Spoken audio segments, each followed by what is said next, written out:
Is it the super quality? Okay. Yeah. We're good to go? Yes, absolutely. All right. Good afternoon, everyone. Okay. Let's give it another shot. I know it's late in the afternoon, but I want to hear you. So let's try it again. Good afternoon, everyone. Hey. There we go. We got some blood going. Fantastic. I hope after lunch it's always a bit tiring, but hopefully you all got a little bit of coffee. And this next session is supposed to be a little bit more fun and interactive. It's Youth Day. And warm welcome to you all for this new event on empowering youth ecopreneurs for gender-inclusive land restoration. This side event is co-hosted by UNCCD's G20 Global Land Initiative, but also by the International Trade Center and the EA community. It is a real pleasure to have you with us today. And I also want to give a shout out to everyone who is joining online and tuning in from different parts of the world. It is really our pleasure to have you with us. So my name is Paula Padrino, and I work at the G20 Global Land Initiative as Program Management Officer. And today I'll be moderating this session. Through the past week, we've heard in this stage multiple times the importance of land restoration and conservation, and as well the alarming rate at which land is being degraded worldwide.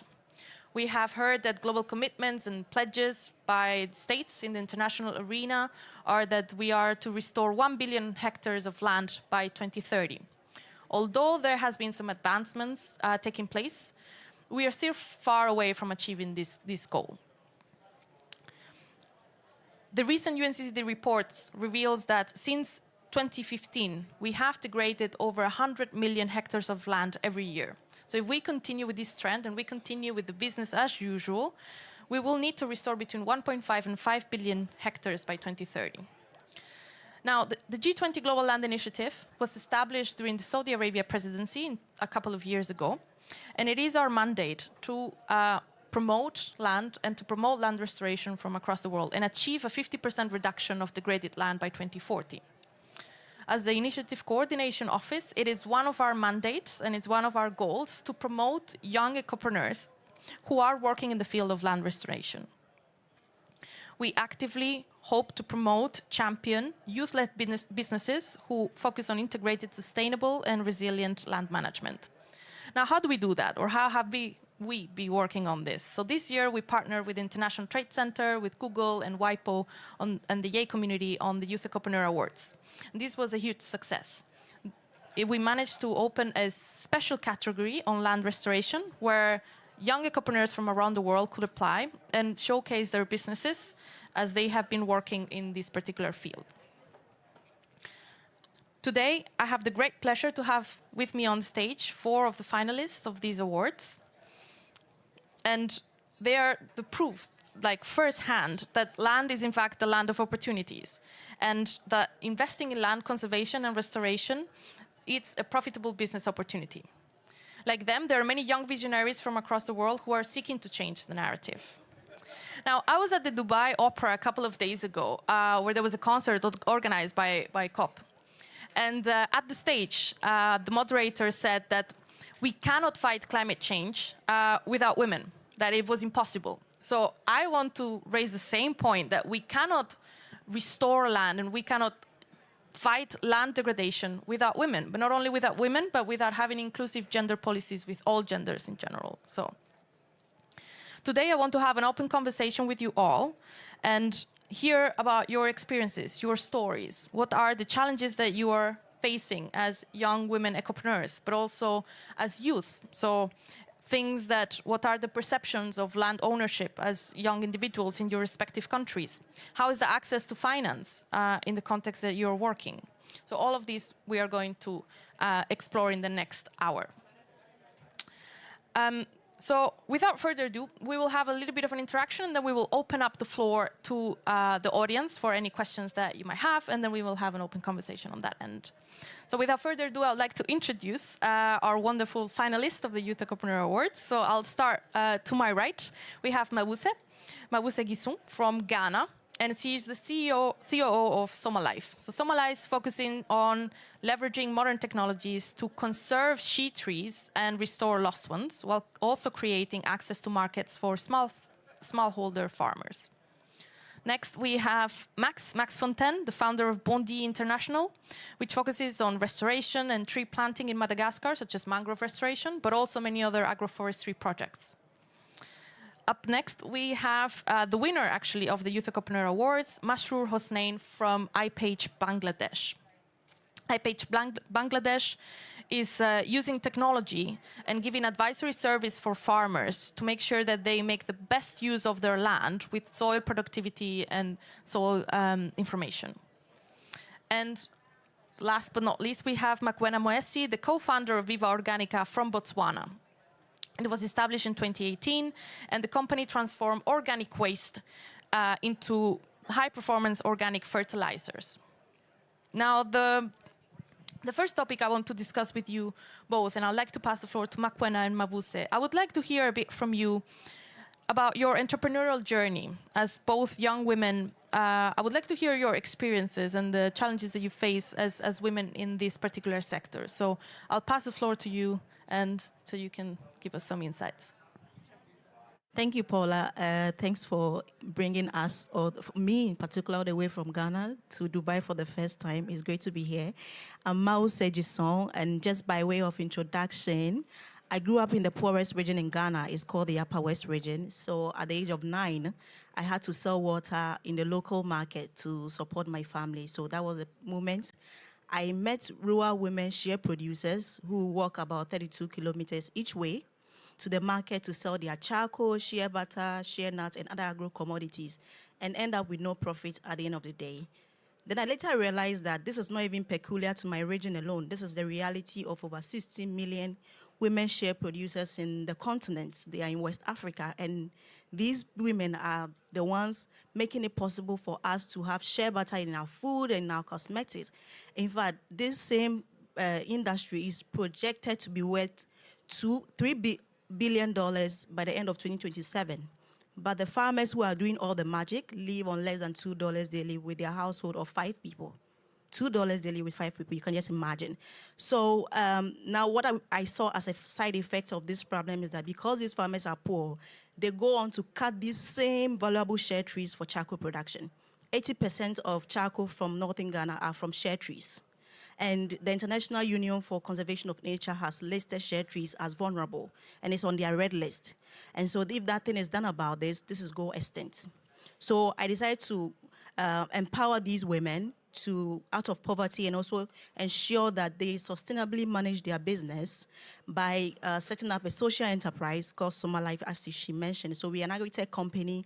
We are creating transparency and traceability in the shea value chain while increasing the income of these women shea producers through innovative financing, market access, and agroforestry. Then we connect them to international food and cosmetic manufacturers who also have been compelled by their government, which is a good thing for us, government and customers, to be responsible and report on their social and environmental impact. So we digitize these farmers and then connect them to these food and cosmetic manufacturers who pay them premium.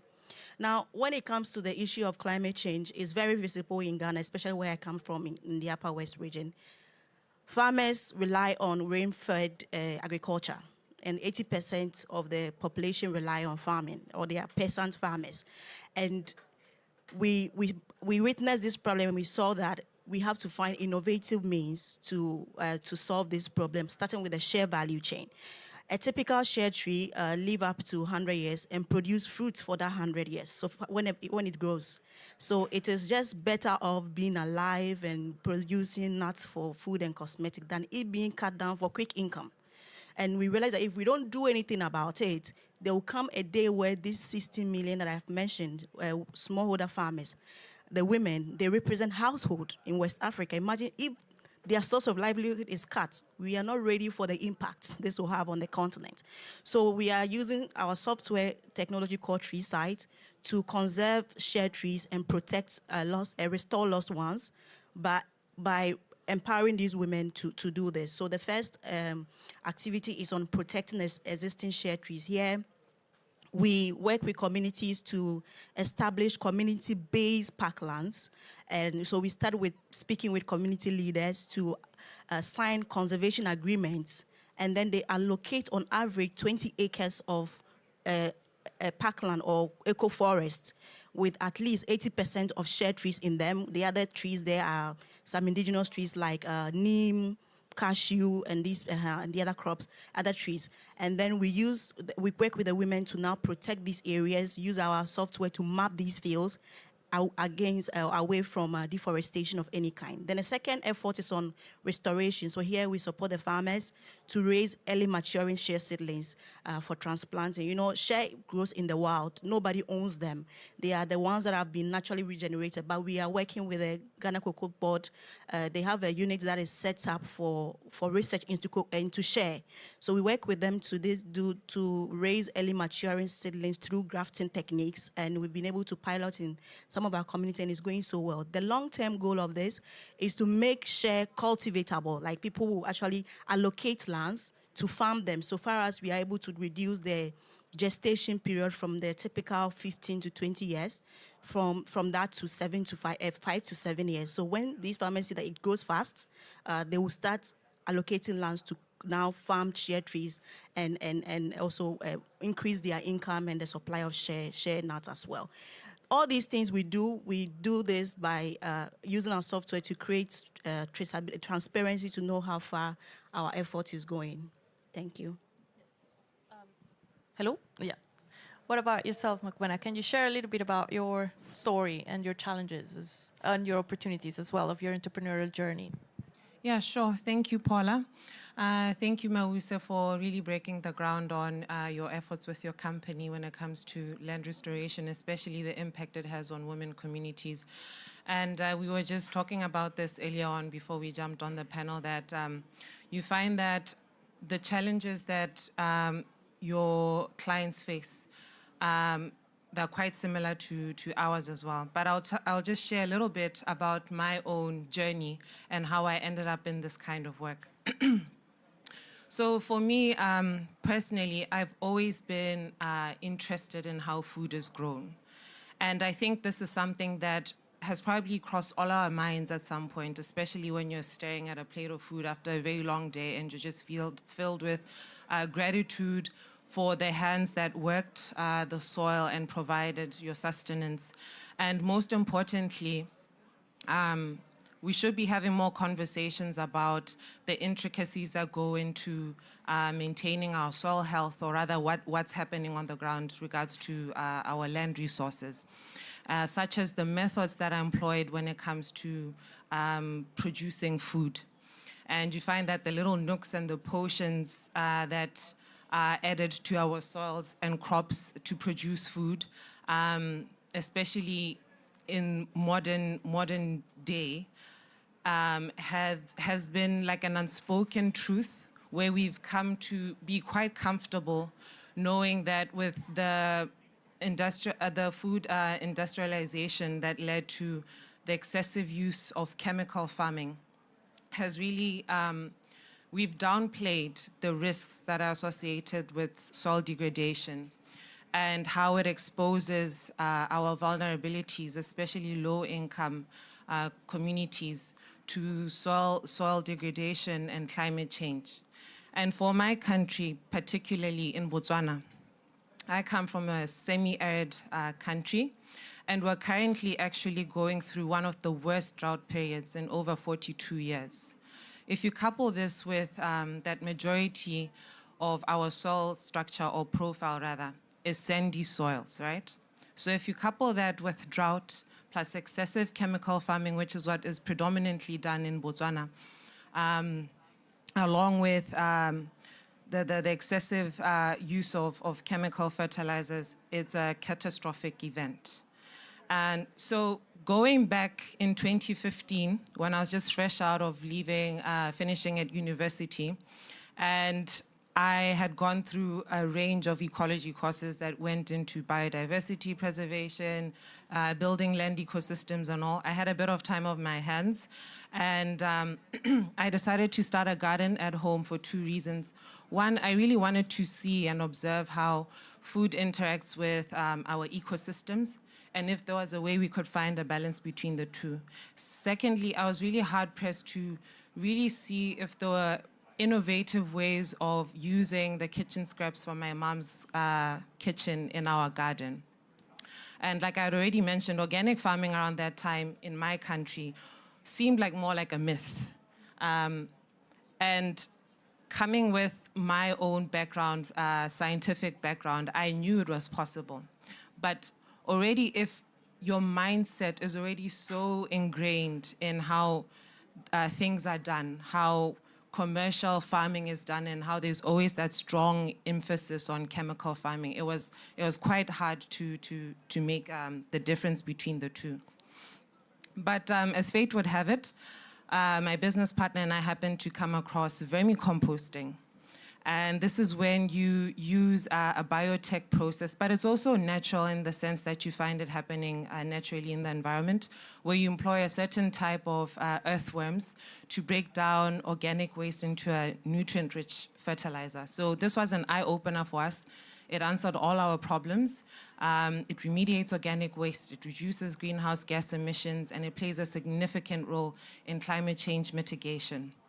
So there I was, bright-eyed and bushy-tailed in my early 20s, and I started building up a little setup at home.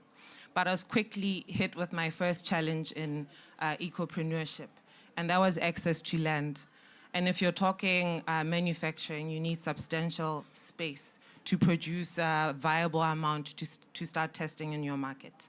That's before we come to speak about financing and so forth, right?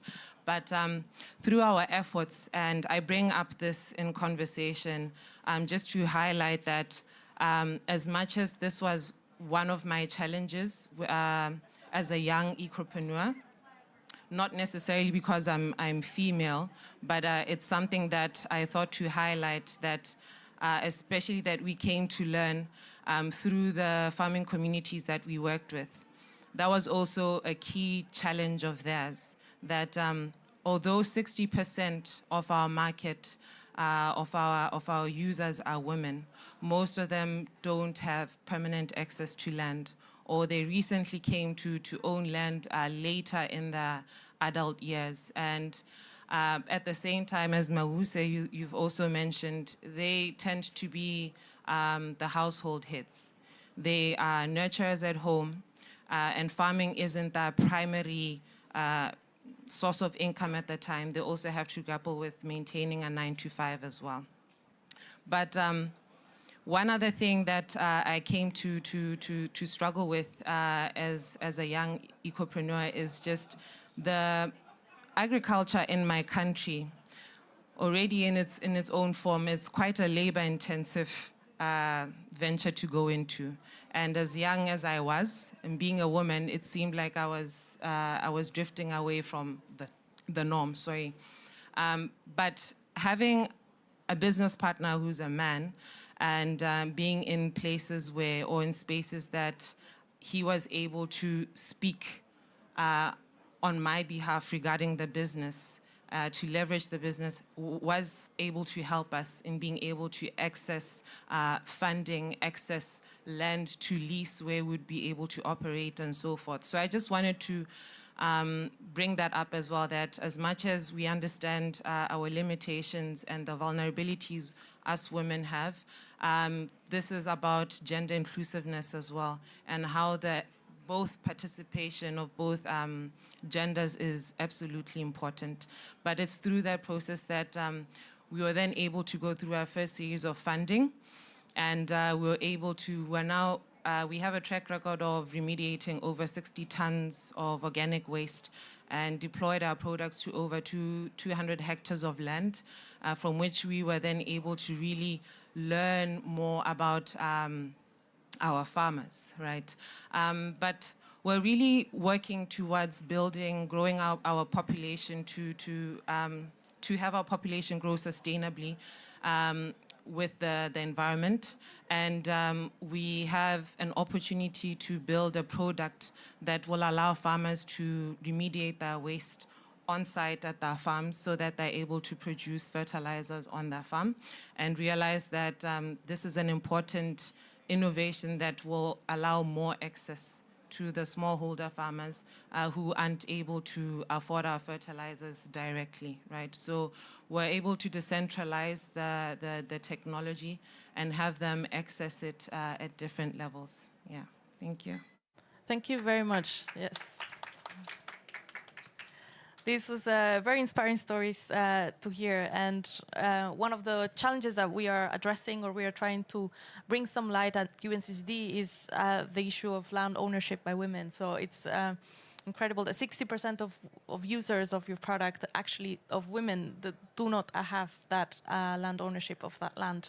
And you gave me the perfect transition into giving the floor to Max and Masroor, because as you were mentioning, this is about gender inclusivity and gender, so we need to work together. And this is, I want to hear from Max and from Masroor, what are you doing in your own businesses to achieve this gender inclusivity? How are you supporting women in your particular context? What is the situation in Bangladesh and in Madagascar?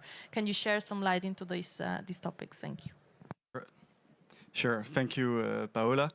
So as you said in the introduction, land restoration, such as planting, the act of planting the tree, could it be mangrove or agroforestry, is only 1% of our job. If we want our project to succeed, we need to have a holistic approach, you know, a 360 approach. So into that, the social strategy that you have is equally important than the agronomic techniques that you use. Because if the project you put in place within the local communities do not benefit directly to the local population, you can be sure that none of the trees you've planted, so the money that you've invested, will survive.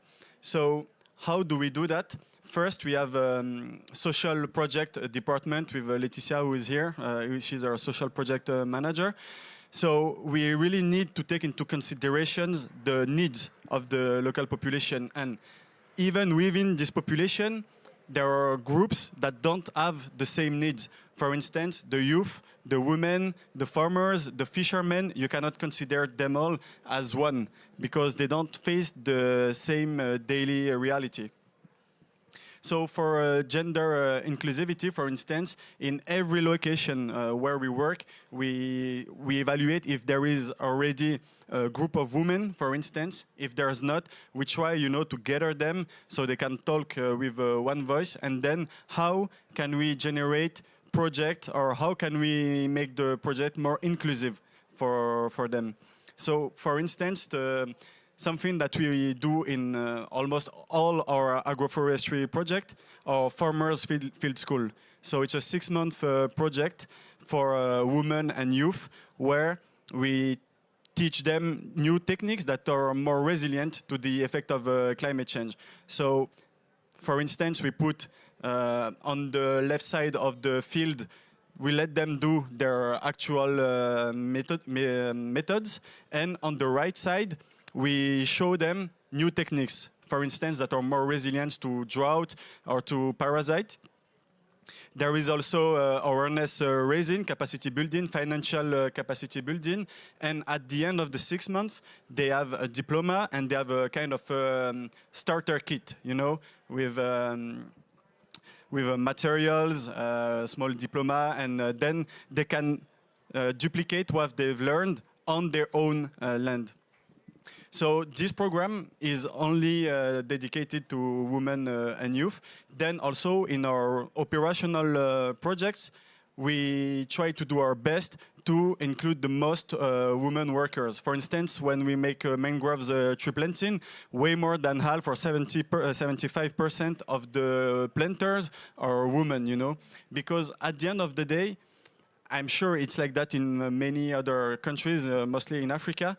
It's the women that manage the natural resources.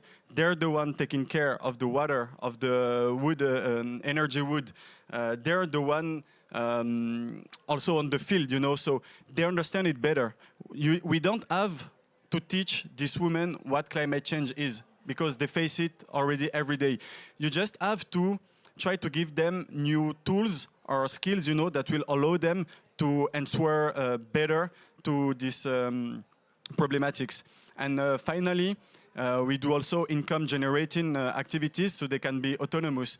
As a social company, we are not here to be there helping them eternally.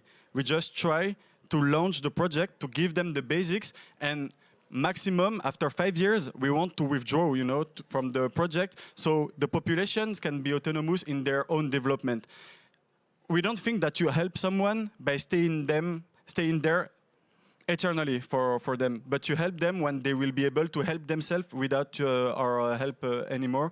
So for instance, in the mangrove project, we are developing a silk project, silk that can be found into the mangroves, because there is ancestral knowledge in this region where the women know how to work that silk, and then we also accompany them in the commercial roads so they can have an income from these activities. For the agroforestry project, we also try to find agricultural sectors that they can do in their own regions, such as cocoa, coffee, or honey. We have already launched a honey project in some regions that is going to give the first harvest in this year.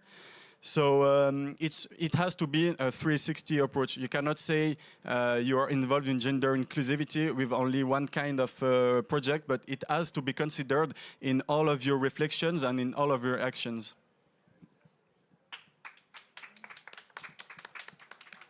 Not sure. Oh, you have the mic. So thank you, Max. I totally agree with you. And just reflecting from that point you just mentioned, we don't have to teach the impacted communities, the farmer, the female farmer, the male farmers about climate change, because they are already experiencing it. But we need to introduce knowledge and tools so that they can actually overcome that situation. The same thing is happening in our end in Bangladesh, because to be talking to a bit more about Bangladesh, I want to give you a bit context on that. So we are one of the most climate vulnerable nation in the world. We are, in fact, the 7th most climate vulnerable nation in the world. From flood to drought, everything you name, we have been experiencing them in our country. We have floods, we have droughts, we have salinity. In fact, 1/3 of our soil mass is exposed to heavy salinity. And you know what the farmers do in those regions? They use their tongue to test the level of salinity in those regions, totally primitive. So that is the way our farmers are trying to understand the soil. And also, when they plan to produce their crops and plan to apply fertilizer, they are all dependent on their traditional practices, their gaze-dependent activities. This is so harmful. Even slightly to mention that, our farmers think that the more fertilizer they apply, the more crop they will be growing, particularly the urea. So they apply so much of chemical fertilizer expecting higher yield, but that doesn't happen. In fact, they try to do plowing as deep as they can do, but that also not only damage the soil and topsoil, but also release significant amount of carbon dioxide to the environment. Because just happened with the fact, in the environment, in the air, there are 750 billion tons of carbon dioxide. But in the soil, there are 1,500 billion tons of carbon dioxide. And our farmers, without even understanding, they're disturbing the soil, topsoil, and doing their farming activity. And this is the reason agriculture is the second most largest contributor to greenhouse gas emission. Now, why do we stand in front of that? So we identified, we in iPage, being an agricultural information technology startup back in Bangladesh, we believe that the first step to make change in that scenario, what I just have mentioned, we have to help the farmer to make informed decisions. They need to understand, they need to be able to understand the language of the soil, the language of the environment, and they can depend more on data instead of depending on their gazes. And that is why my startup has introduced a rapid soil testing solution attached to a site and crop specific advisory system. So traditionally, the soil testing takes 7 to 10 days to get the result. Of course, farmers do not have that kind of window or patience to wait for that, right? And that's why they are doing whatever they can do based on their gazes. Our solution enables the farmer to do the soil test within 3 to 5 minutes and generate a site and crop specific prescription telling the farmer, oh, this is your land. this is the salinity. Based on the salinity, you should be applying this countermeasure, and this the crop is suitable, and this is a fertilizer application dosage you should be applying. Not only that, we are continuously organizing a farmer education program, because technology is not something very much digestible for the farmer. We need to educate them, enable them to understand and cope with the technology. So that is what we also do. Farmer education is very important everywhere. And in those education programs, training programs, we have noticed an interesting fact. 34% of our training participants are female farmer. And why this is happening? Because the male farmers are busy in the field, and they feel like, oh, this is not our job to go to the training. We know better than anybody else. But these female farmers, their female counterpart, they get involved in this kind of training program because they believe like, oh, this is where we can add value to our families, to our husbands or fathers, letting them know, oh, I went to a training program that says, do not do deep tillage, do light tillage so that we do not harm the topsoil. Do not apply more urea because that is how we expect to have more crop, but perhaps we need to apply alternative fertilization, which will increase the yield. So in those sessions, we see significant participant from the female farmer. Now, there is a challenge for our company. Female farmers are more comfortable in being trained by female agricultural extensionists. That is what we don't have. In our company, there are 32 members. In the extension team, there are around 9 members, and we only have 2 female extensionists in there. They are not being able to be coming forward and contribute to the system. So I believe in this discussion, we can talk more about how can we enable them, what are the challenges in the way of engaging more female farmers, engaging more female extensionists in the process so that we can disseminate more actionable information for the farmer, starting from the female farmer. Do you want to maybe answer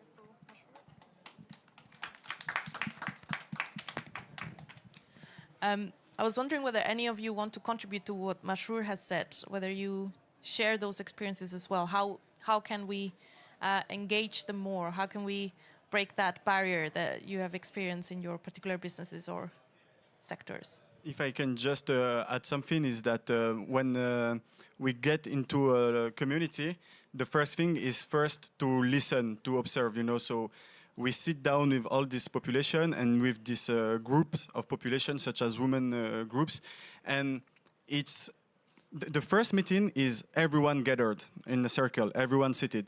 Then we break down into different groups, and I agree with Masroor when you say that when we prove them and we show them that we consider them as a group, as a women group, and then only then the tongue, can start to say what they really mean, and it's where the magic really happen, And during these small meetings, I think even for them, it's an opportunity to have a place, a safe place to express themselves. So it goes way further than only, the tree planting project. It can become a social movement project within the project, and that's the kind of impact you don't target when you make your business plan. You don't expect that, but then it's what also makes this kind of companies beautiful. It's the impact that the impact you don't expect, but really happens on the ground. I'll share a little. Before my company, I was working with GIZ, and we've had a situation where women are getting divorced because they allowed a tractor operator who is a man to come to their farm, and they were talking with them.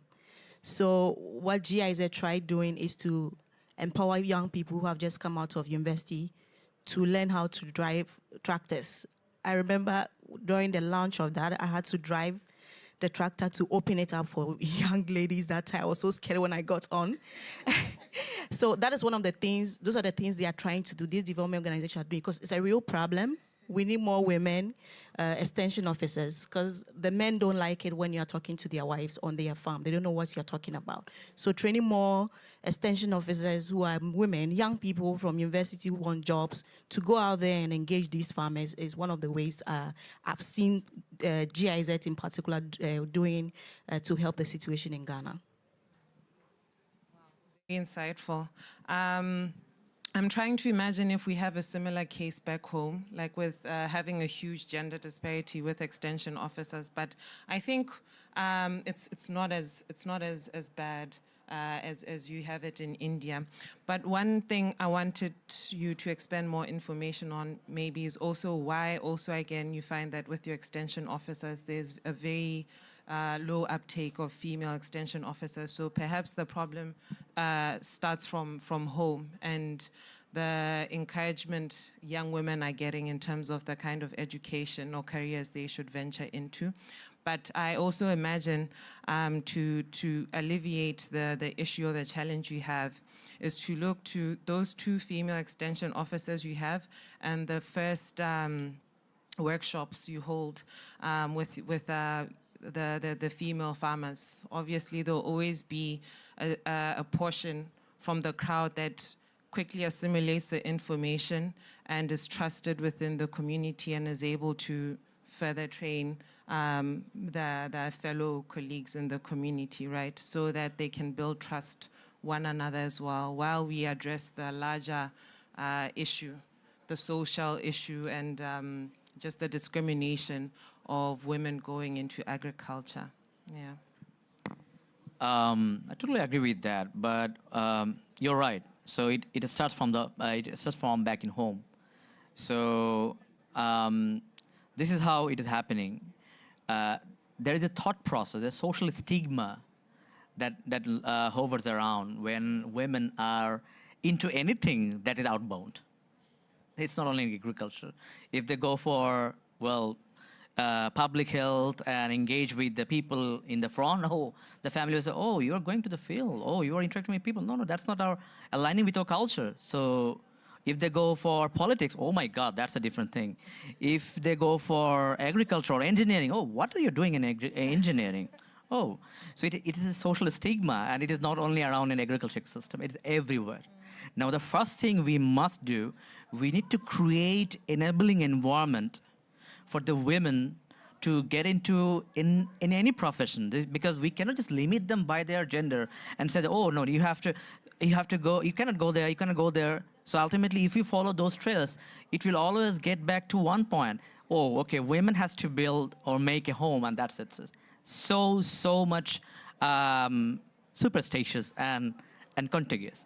We need to come out of that thing. And I see us, young Ecopreneurs, we can actually be in the forefront to change that scenario. Because, how do I put it? So a couple of days ago, I was interviewing a team member who later eventually joined in our extension team. She was the second one. So I was asking her, okay, so are you okay in going to the field, training the farmer? She said, yeah, I'm fine. So I had to ask her, are you okay? Is your family okay in doing that? She said, yeah, I guess so. So I had to ask again, well, this is where we are going to send you. There are farmers in the remote part. They need female farmers in the remote part. They need to be trained, equipped, and understanding their soil, their environment, and eventually help their farming practices. And they said, okay, I believe that's a bit challenging, but I can look into that. So we have to break it down piece by piece and portray their real scenario. And also, we need to let the families know that going into the engagement of agriculture doesn't make your daughter or your wife less important in the system. They are important. They are as important as their male counterpart, full stop. And we can actually create policies within our companies that will enable a more female or women engagement in the extension activities, in the entrepreneurial activities. I see that there are 2 women entrepreneurs here. I feel so strong because I think Max will be having the same thing. So we feel so strong because we can now discuss, oh, so just now this is what we are experiencing with our female staff, so how can we deal with the thing? And Maguin or Maosim perhaps can come with their experience and, oh, no, Mashro, you can just do this thing in this way. You see, this is how the paradigm is being changed. We need to bring more open-minded, more progressive youths in the system so that we can bring mechanism, policies, capacities in bringing more women and participation in the efforts. No, absolutely. And youth entrepreneurs, you're placed in the very good position, and you're growing your businesses and being the leaders of change in this sense. So keep on doing the great work, and also you learn from one another. So that's also a great opportunity to see how other people are doing it. How are you doing in different countries? Because you might share cultural experiences or cultural backgrounds, or some things might be different. So this is very important as well, to have that shared experience. I would like to move on now to the second sort of part or the discussion, which is to move a little bit outside of the gender contributions, but to hear a bit from you about the challenges as youth. And youth, you have an idea, a business idea. How did it get from that idea to actually developing the business? Were there any challenges that you experienced? It could be regulatory frameworks in your own countries, perceptions as the youth not being taken as seriously as somebody who might be of an older age. So how did you navigate those scenarios? What are the things that you've learned? And a final point, after you do your speeches, I would like to hear from you one piece of advice that you would give to a person who might be watching this at their homes and they have a business idea, but they are not sure whether to go and do their business. What would you tell them? What would be one piece of advice as a young person who wants to have a business? So perhaps I can pass the floor to Mavuse, and then you can address this. Thank you. Yes, thank you, Paula. For me, I've had so many challenges. I think I'll start with the fact that I'm young and also a woman working in the northern parts where women are not valued, basically. And then here I was with my little idea. I said I was going to transform women. Are you joking? I remember when I started, I was the only one before we got other people joining. And then it meant that going to remote communities, driving on my bike, sometimes even crossing rivers with it. I thought I could even die one day. And then going to meet traditional leaders who they speak your language. We all speak the same local language. I speak local languages, and then they go like, she's a lady. First, I don't want to speak to a woman, so talk to this guy to translate to me. When we are all speaking the same language, basically, and then when this person does the whole translation, which is unnecessary, they are not sure if they should even allow me to work with their women. And remember, you can't go to a community and start working with them without the leaders. They have to accept you first before you sit with the women. The women won't come out if men don't give you a thumbs up. So I had to go back home. In fact, I almost didn't start Summer Life because of this. Two reasons. The road is bad, poor road network. I'm a woman. Anybody can just do anything to me on those lonely roads that I don't see my fellow woman on the street. And then men who don't even think I am worth their minutes. But I had to go back and I say to myself, the only reason you are doing this is because you've seen a problem. You love your mom. My mom is an inspiration here. She's been through it as a single mom, taking care of 6 kids. And this is the time where you can give back to more women. So you've seen a problem, you have the drive, go for it. So I had to design my communication in a way that puts these men in the light.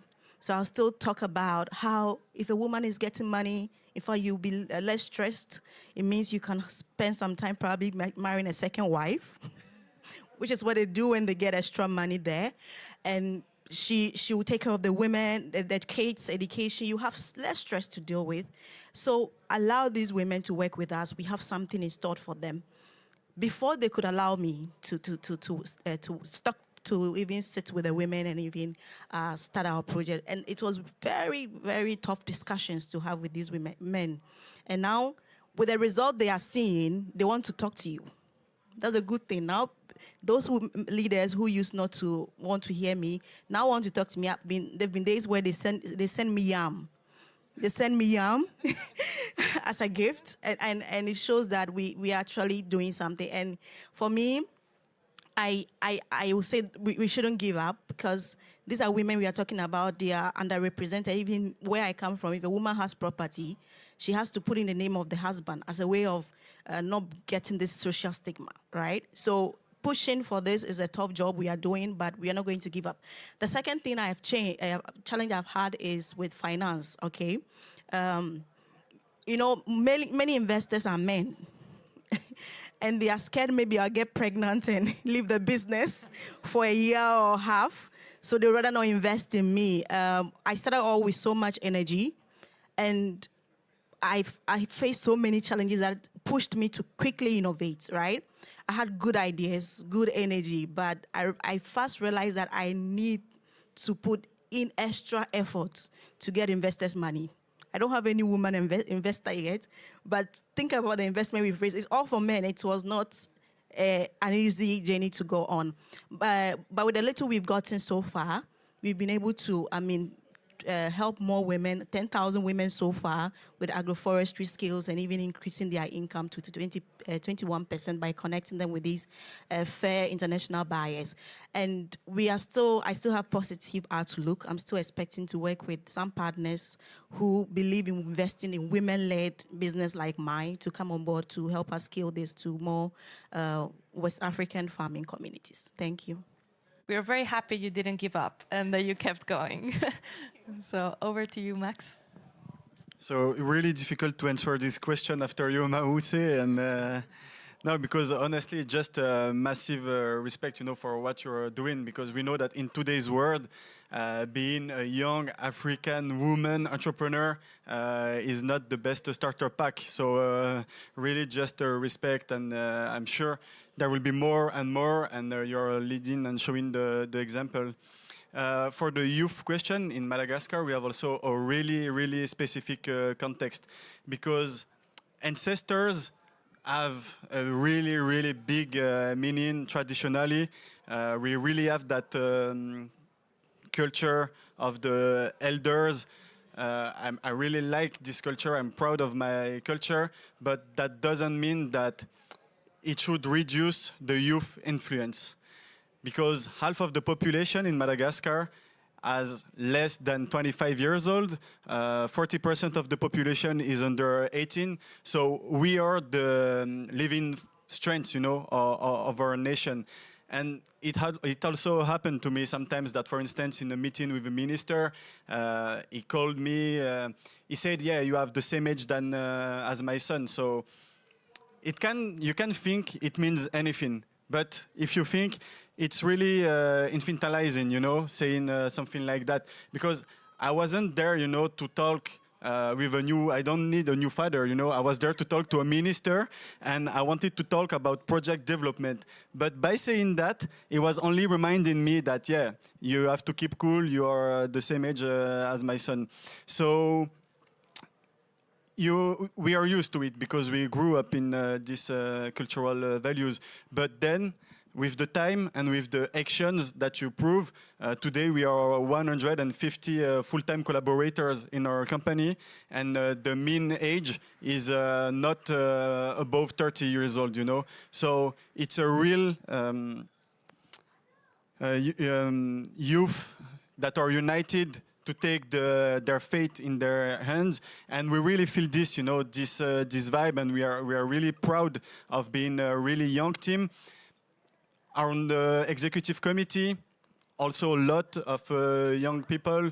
So we know that our decisions, our actions are not only a game. We are in the real life, it's real business. We talk with high-level stakeholders, we talk with farmers that are older than us, but we respect them, but we know that our age shouldn't be, something that reduces our influence. So with the time, you gain more and more confidence, and now I don't even think about it anymore.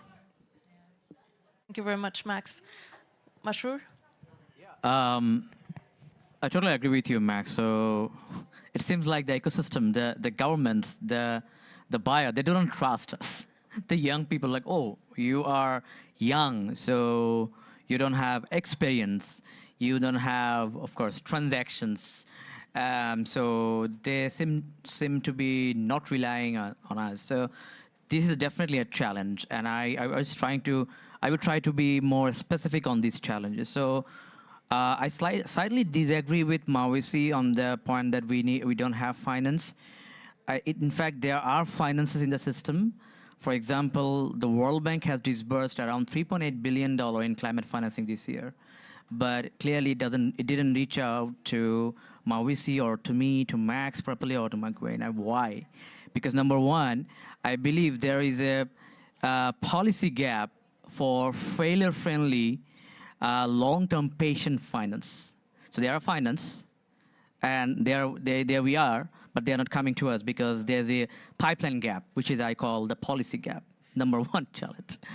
The number two challenge that I always talk about is we often talk about a lot of policies, or we have policy on that, let's develop policy about that. Lots of talk around, but we do not walk the talk. So there is a very less execution of the policies. And that is the reason there are policies to empower startups, the Ecopreneurs, the SMEs, and there are finances, so there is no policy to get the finance to them. And even though if there are policies, they are not being executed. And that is the reason ecosystem actors are not trusting us, because they know there are policies, but they don't execute it because they don't trust us. So please, come on, guys, trust us. We can do things. So, just to give you a bit context, 1 centimeter of topsoil, this restoration requires 400 years. So, guys out there who are in power, if they do not let us do what we want to do and empower us, no one is going to be able to get to that, because, of course, 400 years, we don't have that lifetime. But if all those people in this room, we have 10 to 15 years of working capacity, let's brought together. Let's bring all those together. That is how we can make up to that mark. Trust us, execute the policies. And the last one I always talk about is the legislation. So we need a startup-friendly, we need entrepreneurship-friendly, we need SME-friendly legislations. Perhaps we can talk about a sandbox, entrepreneur sandbox, where all government agencies will be coming down with their focal points, and there will be charters for the startups. Like, I want to have a license on my fertilizer. Probably you are having challenge with that. Mausi was having challenge with that to get a license for their outputs. They had to wait a year or more than that probably, because there was no point of going and asking the government's help. So perhaps there can be a startup-friendly legislative sandbox where, and it can be a universal thing. Governments, global bodies like the initiatives we are talking here, the UN and the UN bodies can have this initiative to impose on the government, saying that, hey, you need to have a startup sandbox or entrepreneurship sandbox, otherwise perhaps you don't get our support, maybe. So in that way, we can have better access, less difficult access to the resources we need to thrive and establish and support the communities. Can I say something? Absolutely. I agree 100%. And, you know, I think the trust comes with having traction in our enterprises, but the traction requires resources. So it's like a never-ending loop, chicken and egg, frustration, you know. And just to share a little bit about my story, as I'd mentioned earlier on, we started in my mom's backyard. A small little setup, you know, and luckily through my government, through the Ministry of Youth, and because they look into supporting women-led organizations and the youth, obviously, I was able to still, after sharing our concept note from the history, the little traction that we built from my mom's backyard, then gave us leverage to then access more resources, more support. But at some point, the financial support also falls off, especially when the legislation isn't aligned with the vision, right? You find that now we're in a bit of a rut at the moment, as Monsieur has mentioned. I've been waiting for over a year for my company's products to be registered with our regulatory body. And what that means is it's a direct cut off from accessing retail stores and scaling within a short space of time. We're talking about scaling in a very highly competitive market, right? So if you bring in other pressures of being young, of working with dominant market players in the industry who have backing, again, from the government and other international organizations, the efforts that our funders have put into our company now become, they're in value, they don't carry any value anymore. So these are some of the challenges we're experiencing. But I also wanted to add on to what Mawusa was saying about having to really being cheeky with your communication as well when you're young. At some point, you end up accepting that you are young, yes. And this is how the society views you at this moment. And it's going to take time to end up having a mind shift. So what you can do to still have your business survive and exist within this time frame is to communicate in a way that is easier for your audience to understand. So for me, for instance, I really made it a point, especially when I interact with our farmers, to speak, first of all, in our native tongue, and to use phrases that speak to them specifically. But I was also told by one of my business mentors that, for one, just by looking at me, I don't look like I've plowed in the sun.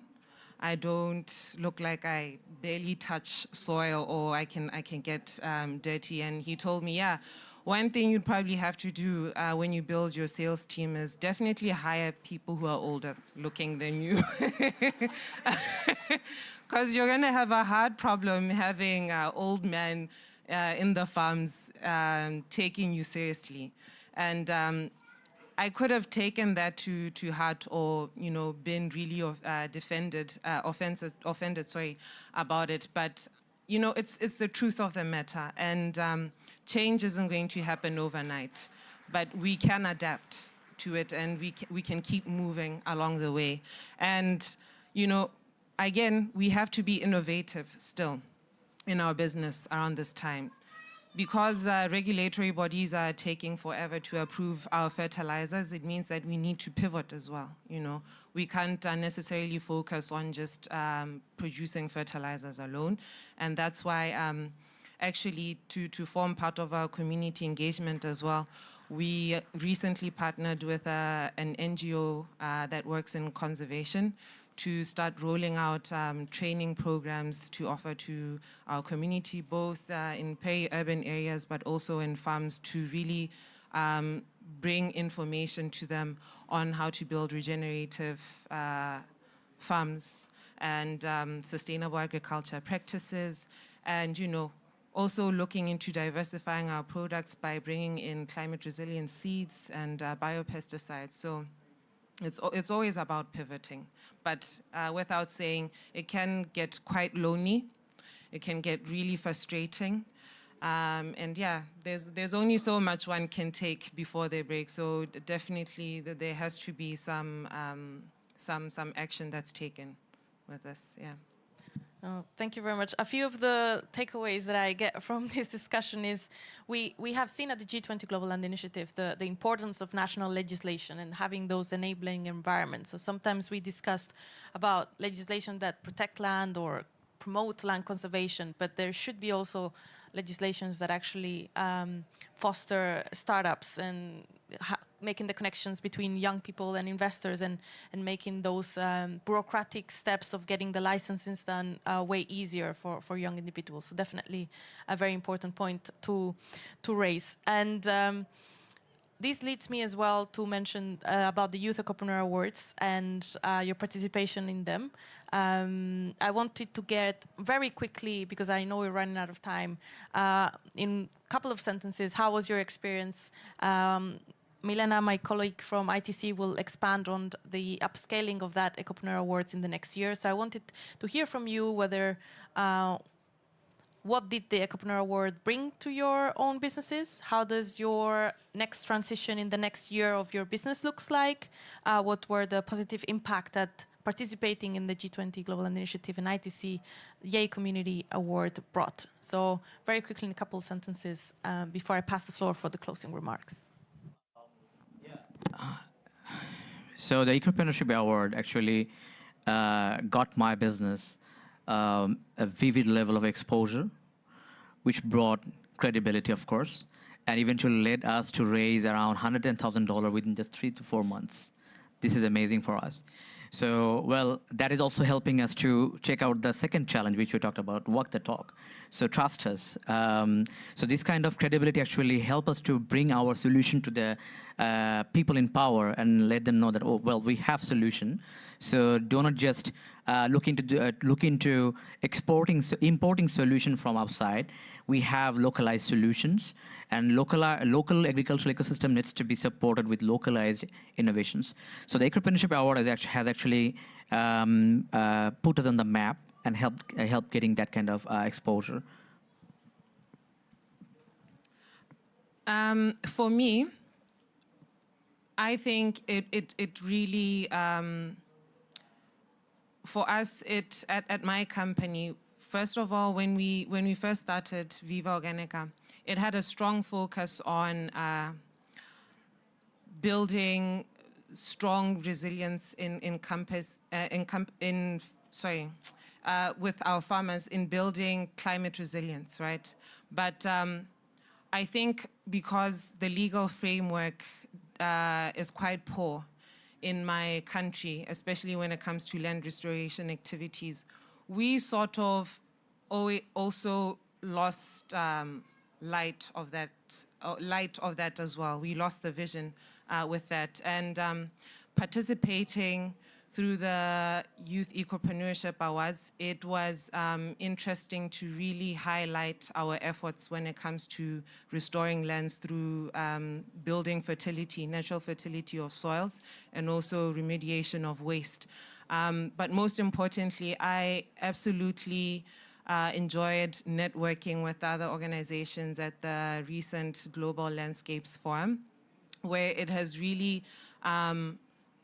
given us time to look into building a business model that really encompasses capacitating our farmers in building agroforestry-centric farms back home, and also realizing the potential that it holds, both economically and for the environment, and also just basically seeing that it is doable, it is practical, and because we've always been dubbed as a semi-arid country doesn't mean it has to stay that way. Yeah.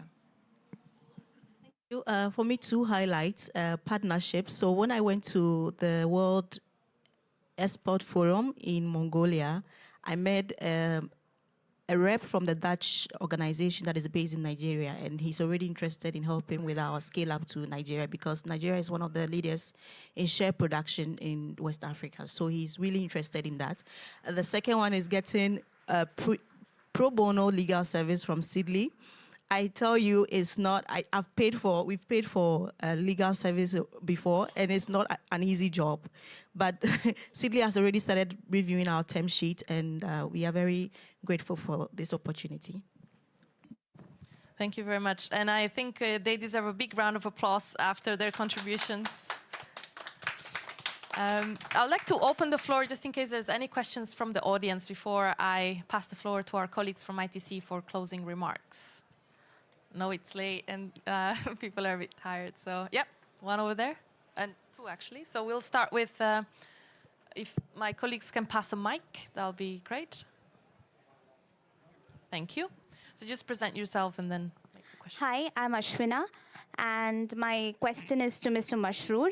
How does iPage, under your leadership, promote gender inclusivity within its ecopreneurship initiatives in Bangladesh, particularly in the context of land restoration? Thank you for the question. Yeah. I was expecting something like that, because when I say that we are trying to work, so people might be asking, well, how are you working? Yeah.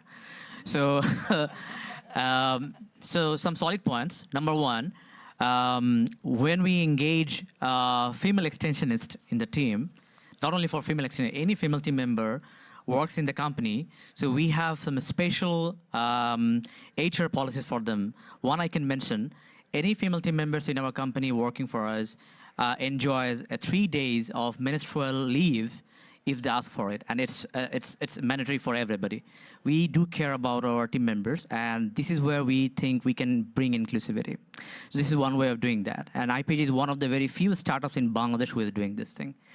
Another policy is that when working with our female farmers, right now we're trying to incorporate them within our system in a more empowering manner, saying that if a farmer's wife or a farmer's daughter or a farmer's mother come to the program of the training and they are enlisted within our system, they usually get priority access to our B2B actors. For example, when banks are asking us to give us some investment-worthy farmer, we bring those farmers who are presenting their wives, their daughters, their mothers as a co-worker within their registration on our system. So that is the way we are letting the community know that, well, those days are long gone by where you will keep your better halves, your daughters, your moms in a silo and come and say that, oh, we do everything, so let us know. Those days are long gone by. So this is the second way. Another way we are recently in the process of adopting within the company. So, when we provide advisory to the farmer, so it goes to the farmer in form of in-person or also digitized process. Right now, we are trying to make this kind of advisory specifically to the farmers' spouses or their daughters or aged daughters to help them receive the information firsthand and then disseminate the information to their better half, to their farmer husbands or farming sons. Because, well, they might not be given the chance to go to the field and negotiate terms on behalf of the farmlands, but if they have the knowledge, if they seem to be the one who knows the ground and can talk about the policies, talk about the benefits, talk about the access, they will be valued. So disseminating the knowledge to their female counterparts is another way we are trying to incorporate within our system so that they will become valuable, empowered, and can contribute more. Yes. I think there was one more question. We'll take that one from the floor, and then we will... we need the microphone from our virtual audience who are joining us. Excuse me. Good afternoon. I'm Mambabu Sow from the Gambia, from the NGO Association of NGOs called Tango. I quite agree with my sister here that land restoration is global. We in the Gambia, we are facing salinity, too much salt due to salt intrusion into our rice fields. So this is also difficult for us to restore the land. So I think we have to share it, our experience, and how to solve it. This is why we are pushing more on loss and damage for them to try and compensate with the most affected climate change victims. Yeah. Thank you very much. I think with this we'll pass along to our counterpart, Milena Niehaus from the International Trade Center. Milena, the floor is yours. Thank you, everyone, and also really thank you for this insightful panel. And I could actually relate to also a lot.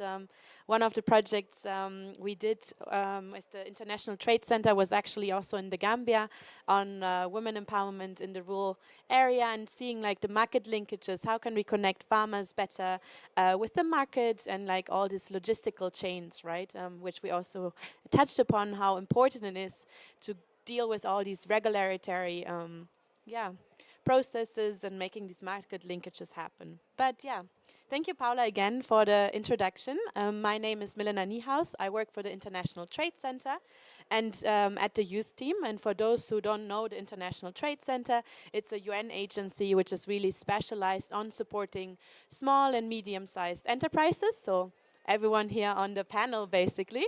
And we are a joint agency of the World Trade Organization and the UN.